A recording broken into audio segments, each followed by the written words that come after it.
Hello, and today I would like to teach you about the basics of rounding. Now, rounding can be a pretty useful skill to know. Let me give you an example of where you might use rounding in a real-life situation. So let's say you went to the store so you could buy ingredients for your world-famous fruit salad. World famous. So while you were there, you saw these blueberries that would be perfect in your salad. So you decided that you were going to buy them for $11, alright?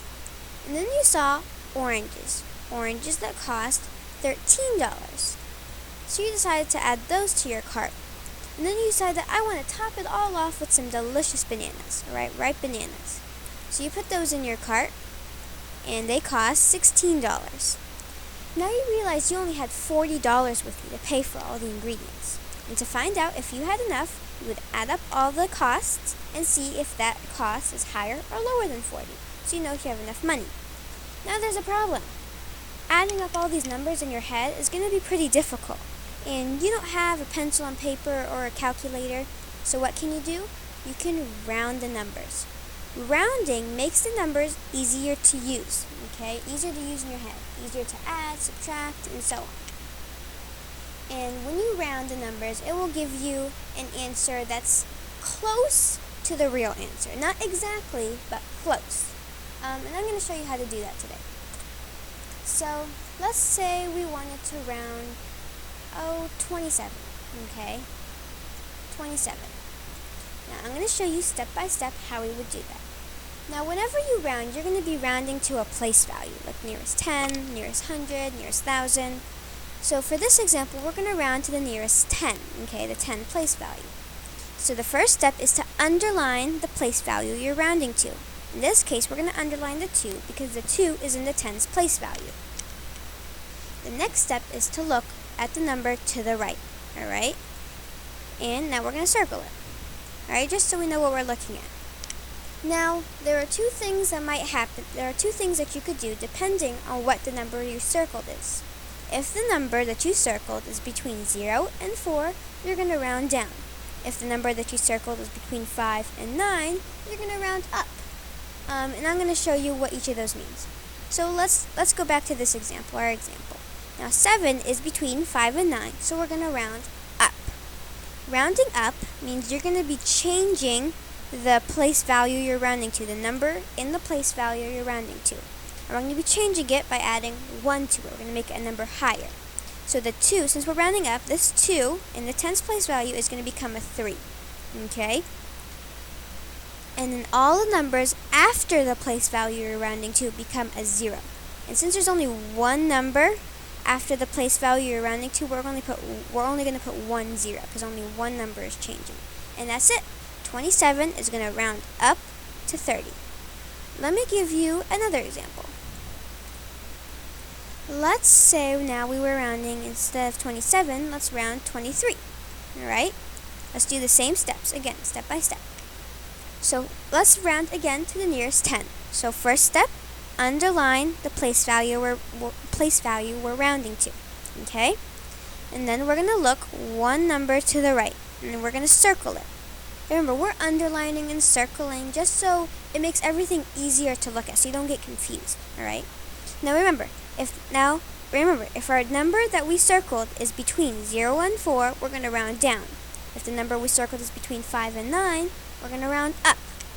Now, since the number we circled is between 0 and 4, we're going to be rounding down. Alright? Now, rounding down is a little bit different than rounding up, so stay with me. Instead of changing the place value we're rounding to, we're going to keep it the same. We're not going to change it. So the 2 is going to stay a 2 because we're rounding down. Alright? But now, again, all the numbers after the place value we're rounding to, all the numbers after the 10's place value are going to become zeros. Alright? They're going to change to zeros. So this 3 changes to a 0. Now remember, only one 0 we're going to write because only one number is changing. There's only one place value after the 10's place value in 23. And that's it. We finished. 23 is going to round down to 20. And now you might be wondering, how am I supposed to remember when to round down and when to round up? It's going to be hard to remember. Well, luckily for you, I have a little rhyme you can use, okay? Here we go. 0 to 4, down to floor. okay, down to 4. And now 5 to 9 up the line. Alright? And then let me explain this rhyme a little bit, okay? 0 to 4, down to 4. If the number that you circled is between 0 and 4, down to 4, you're going to be rounding down, alright? Like the floor is down, alright? 5 to 9, if the number that you circled is between 5 and 9, go up the line. We're going to round up, alright? So it's a small little rhyme that you can use to help you remember when to round. So I'm going to scoot it and make it a little smaller, okay? Alright? So remember this rhyme, and it will help you to remember when to round, okay?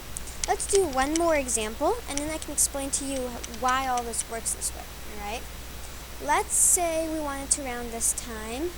Let's do a 3-digit number, okay? Make it a little bit more challenging. 322, right? So let's go through it step by step.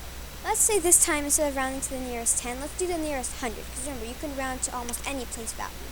So we're going to round to the nearest 100, so we're going to underline the hundreds place value, alright? The next step is to look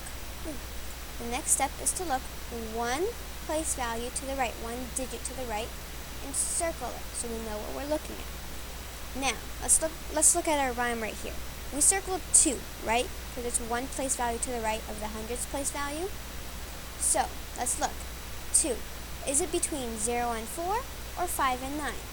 Well, 2 is between 0 and 4, so we're going to round down to the floor. We're going to round down, which means that the place value we're rounding to stays the same. So this 3 stays a 3, alright?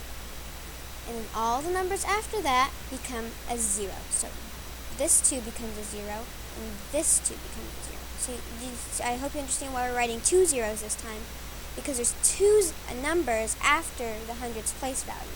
So that's why we're writing 2 zeros, because 2 numbers are changing. And that's it. 322 rounds down to 300. Now I want to explain to you really quickly how all this works, alright? So to do that, let me draw a number line first, okay? Alright? And then on this side we have 30, and on this side we have 20, alright? And let's pretend we were rounding 23 again, alright? Remember 23? Let's pretend we're rounding it again. Now 23, it would be right about, right there. This is about 23, alright? And remember, when we rounded 23, we were rounding to the nearest 10, so we're going to do that again, alright? Now when you're rounding to that place value, you're trying to find out which one is closer, okay? So here we can have the 2 in the tens place value, and here we have the 3 in the tens place value. You're trying to find out which one is it closer to, which side of the number line is it closer to, alright? And let me show you why we have these numbers, y 0 to 4 and y 5 to 9, alright? Now, here, let me find another color. Let's use purple this time, alright? So here would be 24, right? And here's 20. Now, between here and here, alright, in this purple area, you're rounding down. And you can see why we're rounding down. It's because between the 20 and the 24, they're all closer to this 20 right here, alright? And right here would be 25. Let's use another color. Let's use orange. Alright, here's 25, alright? So between here, this 25 and the 29 that's over here, alright, you can see that they're all closer to 30, alright? So they're all closer to the higher part of the number line, okay? So, as you can see, when we're rounding, okay, if it ends with a 0, 1, 2, 3, or 4, that's the number at the right, it's going to round down, okay? And that number stays the same, alright? See right here? Let me keep it the right color. Okay, that number stays the same, see? But as you can see, when we're rounding up, it's going to go one number higher, see? The number higher right here, alright? It's not going to be down to the same number. It's not going to stay at 2. It's going to become now a 3. So I hope that wasn't too confusing, and I hope this helps you with the rounding.